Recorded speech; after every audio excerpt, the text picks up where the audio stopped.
Sentimen agama dan ras hanya bisa diterapkan pada Ahok. Anies bisa saja tidak menunjukkan karakter diskriminatif semasa menjadi gubernur. Tapi begitu yang harus dihadapi adalah Ahok, kubu Anies dijamin akan menggunakan segala macam argumen dan simbol anti-Kristen dan anti-Tionghoa untuk menghabisi Ahok. Karena itu yang akan menjadi faktor utama pertarungan kampanye adalah keunggulan pencapaian, prestasi, dan integritas. Dalam hal ini, kalau rekam jejak Anies di Jakarta dibongkar kembali, ada banyak hal yang bisa dieksploitasi untuk menjatuhkan Anies.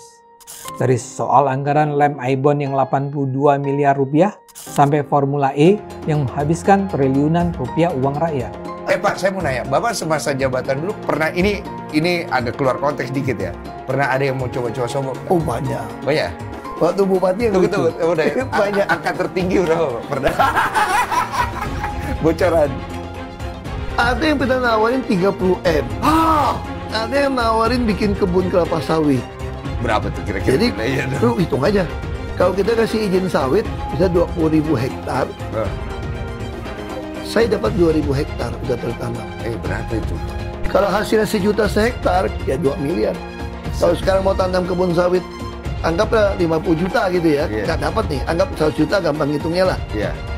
Lu kalau 1.000 hektar tuh 100 miliar. Lu kalau 2.000 hektar 200 miliar. Kok lu ngambil sih, Pak? Tadinya sih ada rencana Kaesang, putra bungsu Jokowi, akan ikut bertanding di Jakarta. Tetapi sesudah disurvei, cuma dapat 1% doang. Dan akhirnya melipirlah ke Jawa Tengah karena di sana peluangnya Kaesang mungkin lebih besar. Anies jelas mengincar posisi calon presiden di 2029 dan itu hanya bisa dia lakukan ketika dia menjadi gubernur Jakarta. Dan itulah kenapa Anies Baswedan berani turun pangkat dari calon presiden menjadi calon gubernur meski disoraki oleh banyak orang. Di mana dia nanti akan menari di panggung besar untuk tetap mempertahankan popularitasnya. Bahkan kalau perlu menaikkan namanya supaya lebih terkenal. Lawan Anies dalam akrobat politik itu cuman Ahok.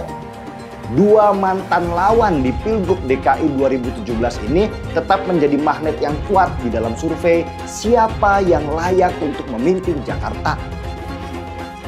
Anies sementara ini didukung oleh 3 partai untuk maju menjadi calon gubernur di Jakarta, yaitu PKS, PKB, dan Nasdem. Sedangkan Ahok yang berasal dari PDI Perjuangan, kalaupun dia akhirnya maju, partainya harus berkoalisi dengan partai lain. Karena suara PDI Perjuangan yang turun atau anjlok di Jakarta, itu nggak cukup sendirian untuk mengusung calon gubernur. Profil pemilih Pak Anies dan Pak Ahok ini serupa karena sama-sama militan, sama-sama merekam, punya kolektif, memori kolektif bahwa Anda berdua adalah gubernur yang berkinerja baik gitu. Dan masing-masing yang juga tidak mau memilih sama, hampir sama besarnya, 17% dan bedanya cuma di 0,8%. Yang memilih pasti memilih Pak Anies, udah pasti nggak mau memilih Pak Ahok. Yang mau memilih Pak Ahok udah pasti nggak memilih Pak Anies. Jadi kalau rematch ini terjadi Pak Ahok nggak khawatir akan pembelahan seperti dulu? Nggak kasihan sama Jakarta? Bukan. Dulu juga pembelahan penyebabnya siapa? Kan balik lagi kan. Ini bukan soal persoalan karena takut ini kita lari. Kita nih harus kasih edukasi kepada masyarakat. Nggak akan ada terjadi pembelahan kok. Anies tidak pernah menggunakan politik identitas. Itu fakta. Jadi yang menggunakan politik identitas yang pertama kali itu adalah Ahok. Nggak boleh, silakan buka. Maksudnya gini, saya ini minoritas 3 kali. Kan disebutkan Ahok itu kan. Saya Cina, saya Kristen, saya orang dari Sumatera, minoritas 3 kali.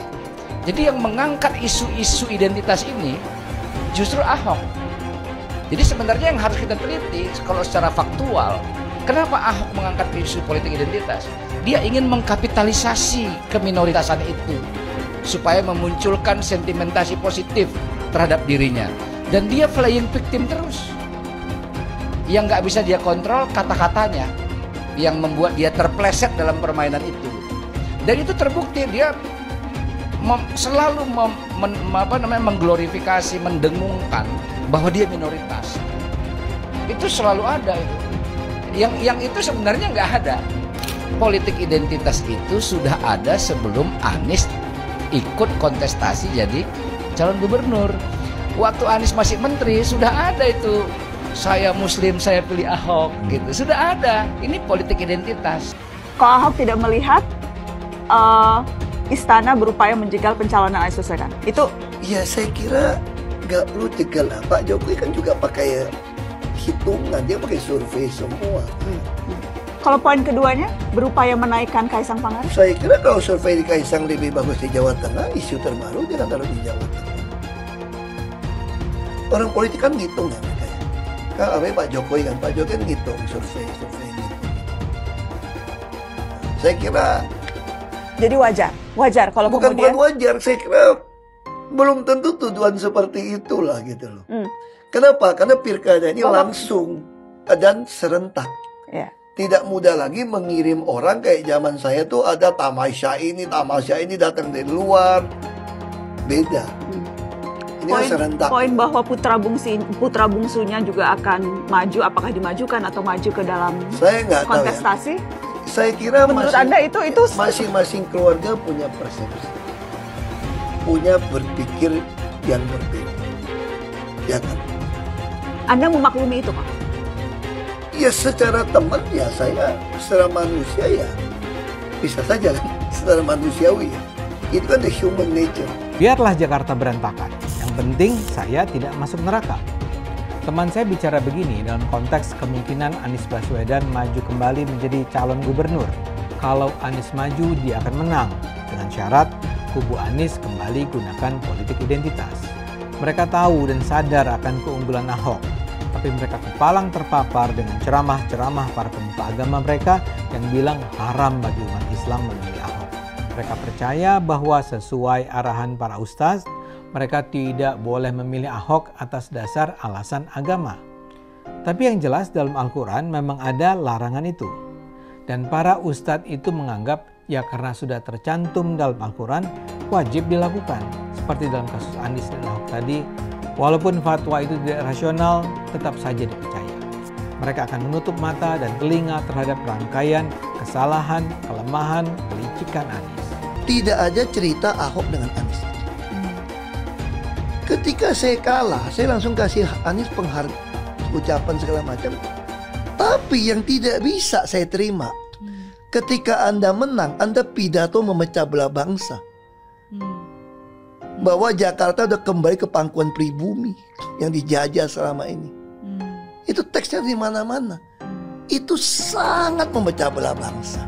Saya ini asli Indonesia sesuai undang-undang loh. Apa karena saya namanya Ahok? Itu yang tidak betul seorang Anies lakukan. Bagi saya Anies sangat tidak negarawan.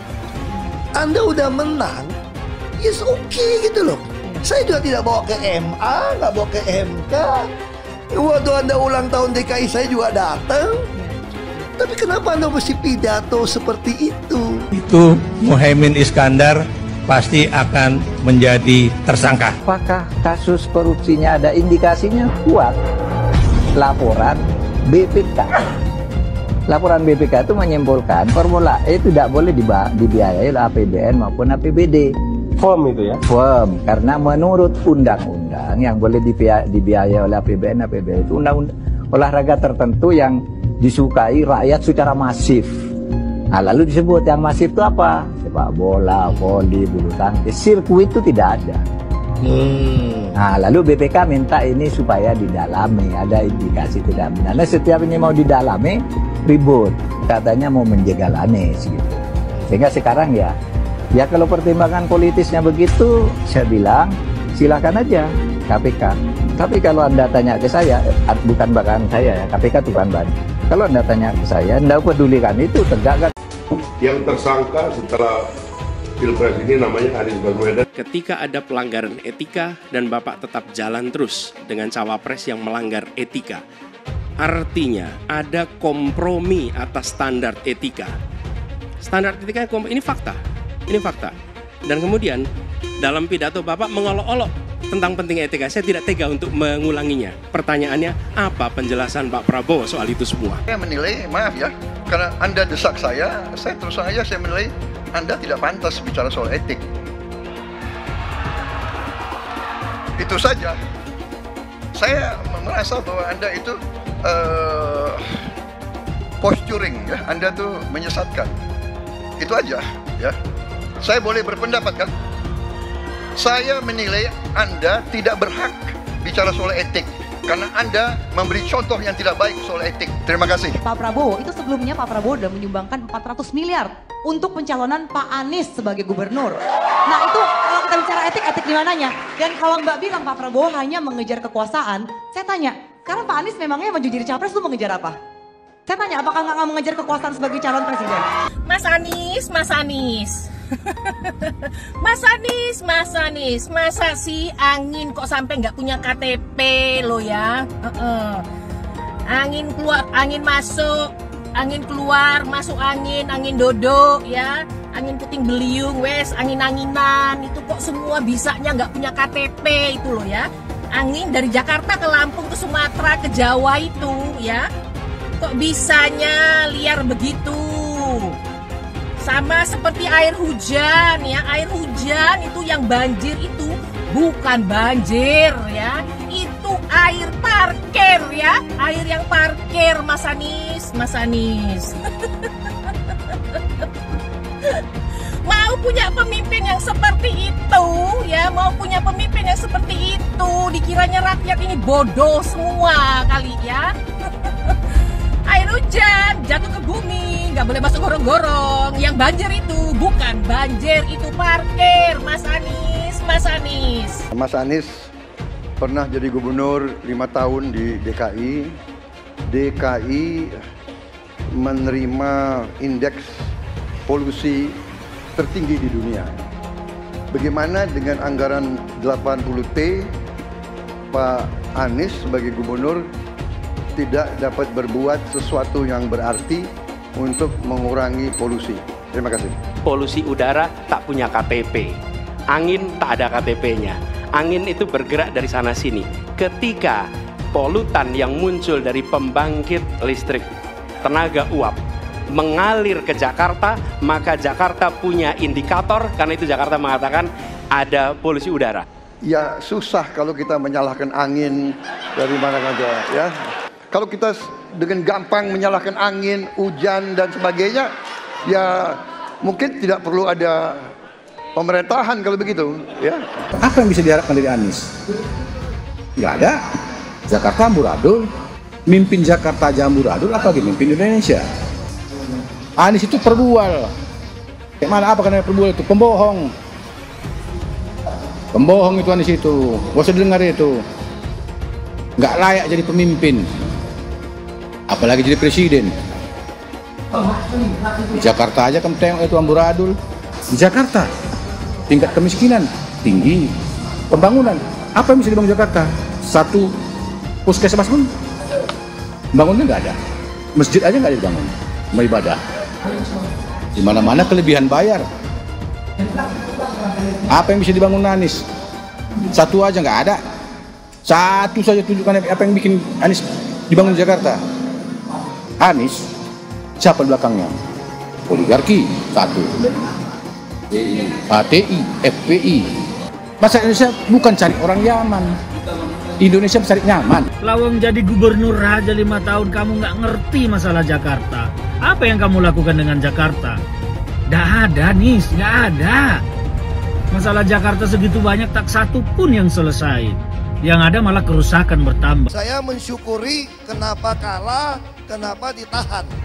Saya bersyukur atas itu semua. Saya coba bayangkan ya, kalau seandainya waktu itu kita menang,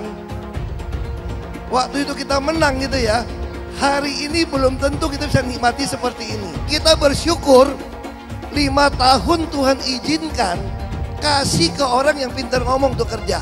Coba kalau kita bayangkan gitu ya, kalau kemarin saya masih jadi gubernur, ini saya udah turun ini. Tapi yang pintar ngomong itu dikira orang hebat kan? Ini lebih berbahaya tahun 2024, langsung ketahuan karakternya. Langsung ketahuan itu. Di saya juga ada kutipan Pak di kamar saya Pak. Tulisannya, Jakarta telah mengambil keputusan yang fatal. Jangan sampai bapak politik identitas justru menang dengan cara menipu umat Kristen. Jadi kalau sekarang umat Kristen mendukung Anies, mereka akan membayar mahal kerelaannya untuk menukar iman hanya untuk kepentingan sesaat.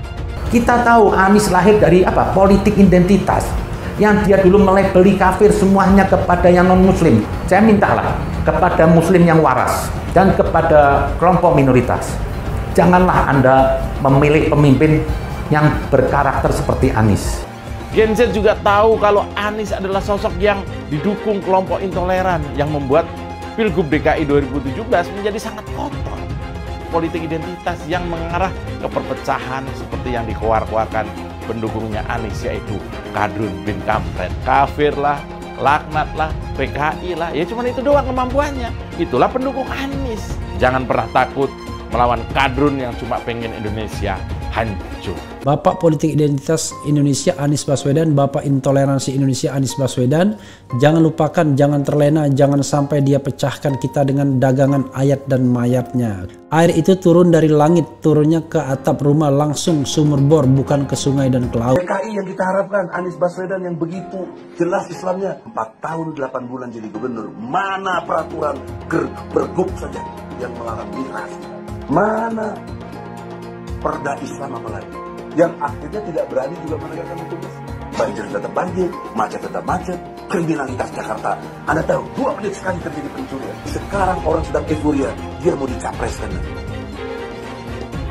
Bagaimana umat terjebak lagi, bodoh lagi, masuk lagi. Kalau misalnya memang Anies itu mau maju dan dia tekad mau menegakkan hukum Islam dan menyatakan perlawanan, saya peduli. Tapi dia tidak lakukan itu. Dulu janjinya apa ya? Dan ini aneh, betul-betul aneh.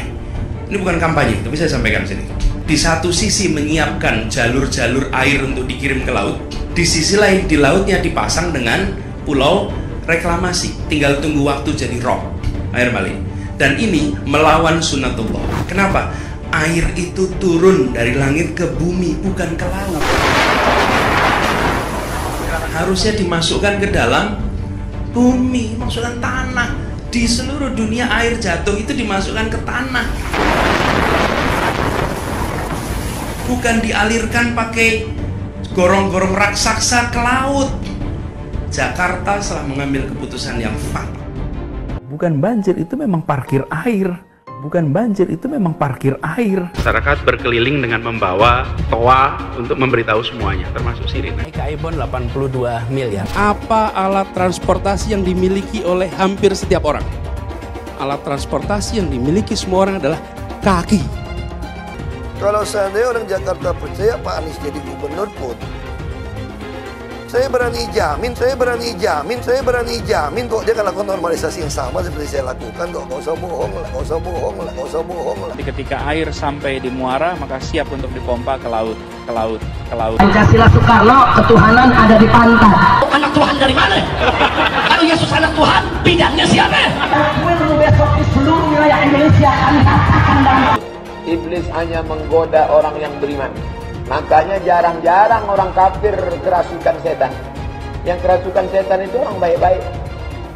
Jarang, saya belum pernah nengok Cina kerasukan setan. Pernahkah Ahok itu kerasukan setan? Enggak, setannya juga. Karena sesama setan jarang saling menggoda. Karena di salib itu ada jin kafir. Haleluya.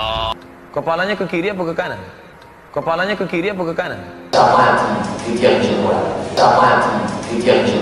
Tetap percaya salib itu lambang mulia, bukan jin.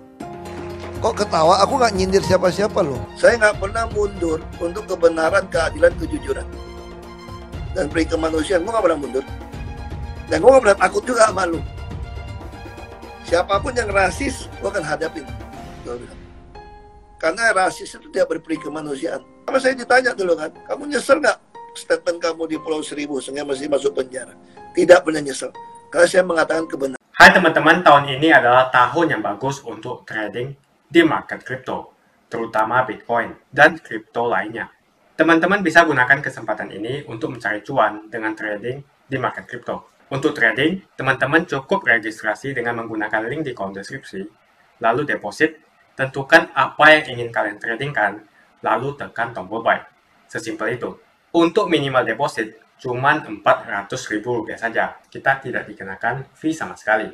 Saat ini lagi ada promo spesial. Welcome bonus buat kamu yang register dan deposit. Teman-teman akan dapatkan 100% dari jumlah deposit pertama. Contohnya teman-teman deposit 1 juta, maka akan menjadi 2 juta. Karena welcome bonus 100% dari jumlah depositnya. Jika ada pertanyaan, teman-teman bisa hubungi WhatsApp di kolom deskripsi. Saya juga mau mengajak teman-teman untuk bergabung di komunitas trading yang ada di kolom deskripsi. Di sana saya akan memberikan sinyal trading yang bisa teman-teman ikuti. Seperti biasa, kalau kamu suka dengan video ini, jangan lupa komen, klik like, dan subscribe. Hai semua, dengan saya Jonas Leong. Terima kasih banyak buat kalian, penonton setia yang selalu menonton di channel ini. Saya secara personal sangat menghargai waktu kalian. Dan saya sudah menganggap kalian sebagai family karena kalian selalu support di channel ini. Bagi kalian yang selalu menuliskan opini kalian di kolom komen, saya baca komen kalian satu persatu. Saya baca komen kalian untuk mengetahui opini kalian, tanggapan kalian, dan masukan kalian sangat berguna untuk video selanjutnya. Terima kasih banyak buat kalian yang selalu menekan tombol like di awal video. Video seperti ini membutuhkan waktu dan juga research. Dan ini semua gratis untuk kalian. Jadi pastikan kalian menekan tombol like-nya, supaya saya mengetahui kalian menyukai konten yang saya bagikan. Pertarungan calon gubernur DKI jadi semakin seru. Pertama, Anies Baswedan yang semula dibayangkan bakal menang mudah, kini posisinya goyah.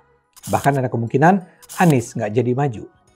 Kedua, Ahok yang juga digadang-gadang sebagai penantang Anies, kini posisinya tak menentu.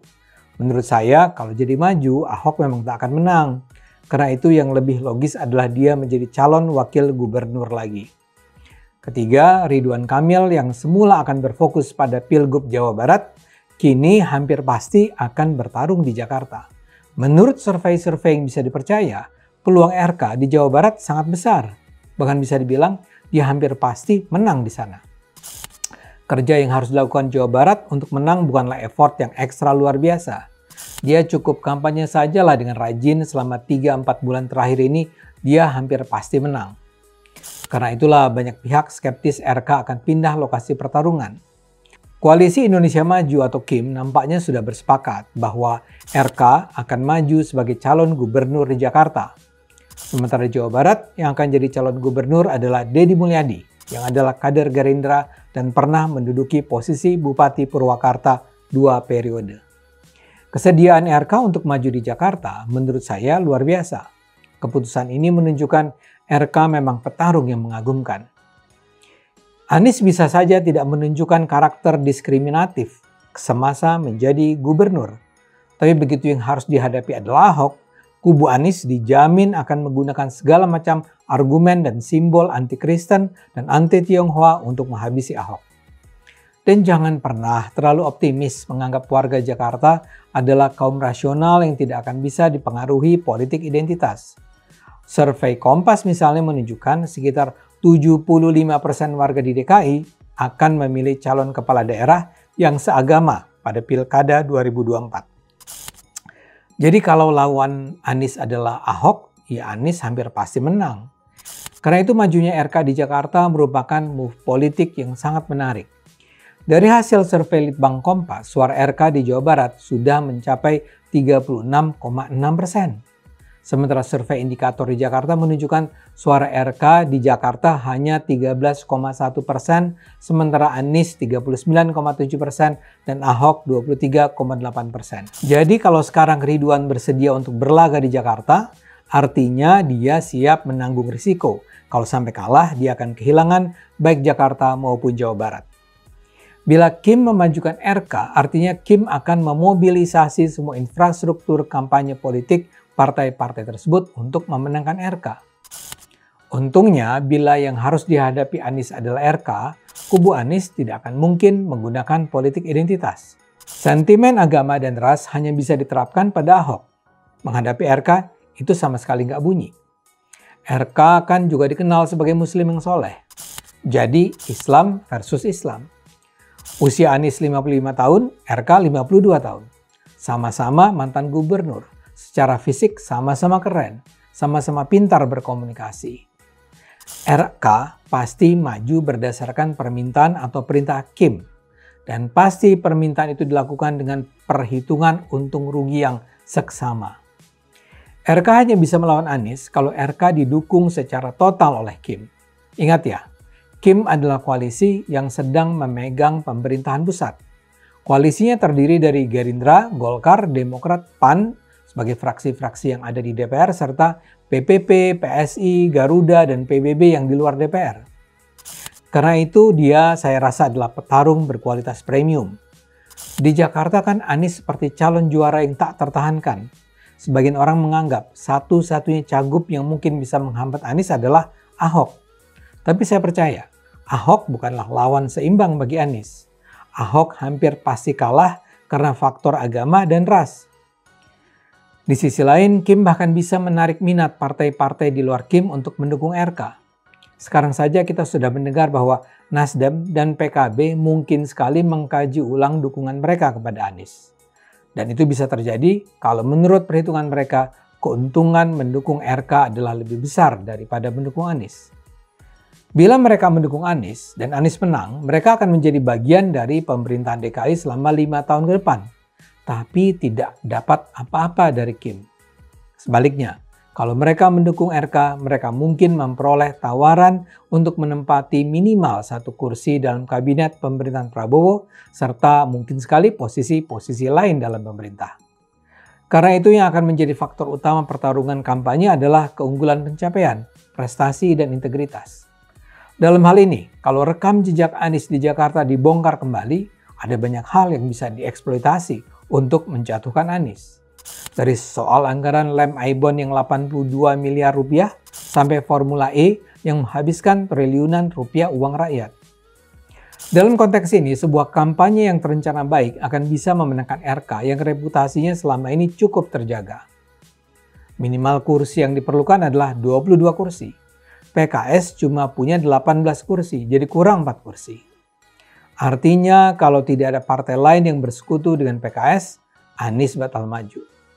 Dan kalau Kim sukses menjalankan skenario koalisi lengkap minus PKS dan PDIP itu, Ahok pun tidak akan bisa maju kalau hanya didukung PDIP. PDIP hanya punya 15 kursi, jadi kurang 7 kursi. Partai yang selama ini menjadi sahabat PDIP adalah Perindo yang hanya punya 1 kursi di DPRD Jakarta. Lebih parahnya lagi, kalau Anies sampai kalah, mereka tidak akan dapat kedua-duanya, tidak ikut memimpin Jakarta, dan tidak dapat kursi di pemerintahan. Seperti Anda lihat, perhitungan partai-partai ini ya pragmatis saja. Mereka tidak melihat pilihan mana yang akan membawa kesejahteraan lebih besar bagi rakyat. Yang mereka hitung, apa untungnya bagi partai. Dalam hal ini menjadi logis bila Nasdem dan PKB akhirnya memutuskan untuk bergabung dalam koalisi pendukung RK. Kalau itu terjadi, RK akan didukung oleh Gerindra, Golkar, Demokrat, PAN, Nasdem, PKB, PPP, PSI, dan PBB. Kalau itu terjadi, artinya PKS sendirian mendukung Anies dan PKS tidak punya kursi untuk memajukan Anies. Karena itu, skenario awal bahwa Anies dan Ahok akan bertarung di Jakarta jadi berantakan. RK akan menang berhadapan dengan kota kosong. Memang Anda mungkin melihat ada satu kemungkinan lain, yaitu Anies dan Ahok bergabung. PKS dan PDIP berkoalisi. Anies kemungkinan besar jadi cagup, Ahok jadi cawagup. Mungkinkah itu dilakukan? Tentu saja dalam politik Indonesia apapun bisa terjadi. Tentu banyak pihak menduga Ahok tidak akan melakukannya.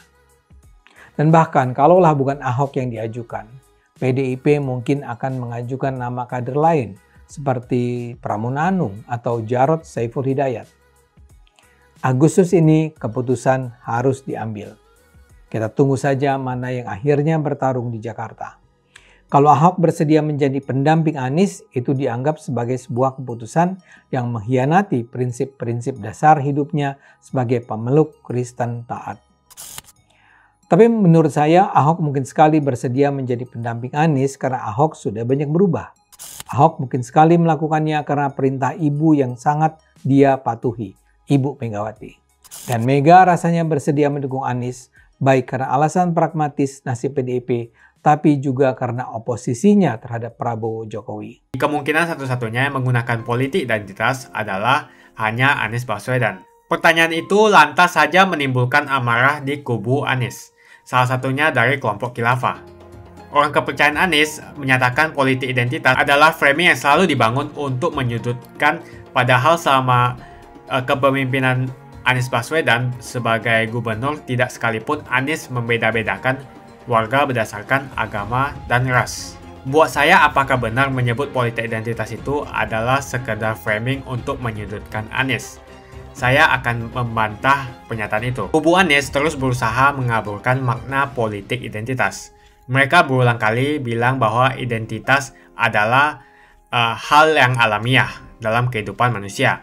Jadi apa salahnya dengan menonjolkan identitas keislaman seorang calon presiden? Tapi saya yakin Anies tahu yang dimaksud dengan politik identitas adalah politik yang menggunakan agama sebagai alasan mengapa seorang kandidat harus dipilih atau mengapa seorang kandidat jangan dipilih. Politik identitas ini sangat berbahaya. Politik identitas membuat masyarakat menjadi tidak rasional dalam berpolitik. Yang menjadi faktor utama dalam politik identitas adalah agama. Seorang kandidat akan dipilih karena agamanya, terlepas dari apakah dia melakukan korupsi atau melakukan pelanggaran HAM. Ketika politik identitas digunakan, maka ini akan berpotensi konflik, karena usai pemilihan konflik itu akan terus berlangsung dalam waktu yang lama. Masalahnya, ada alasan yang cukup kuat untuk menduga bahwa Anies sangat mungkin menggunakan politik identitas, yang memang dikatakan normal ketika menjabat sebagai gubernur DKI. Dalam proses menjadi gubernur, kubu Anies jelas-jelas menggunakan agama sebagai alasan untuk menjatuhkan Ahok. Anies jelas-jelas menggunakan agama sebagai alasan untuk menjatuhkan Ahok, sampai akhirnya Ahok dipenjara. Jadi ada track record sebelumnya bahwa Anies bisa menggunakan politik identitas untuk mencapai tujuannya. Anies sangat mungkin menggunakan politik identitas karena ini memang keunggulan komparatif dari Anies. Dia mungkin saja seorang doktor dari Amerika Serikat, tapi rekam jejak kepemimpinannya sangat tidak bagus. Dia gagal sebagai rektor Paramadina, gagal sebagai menteri, dan gagal sebagai gubernur.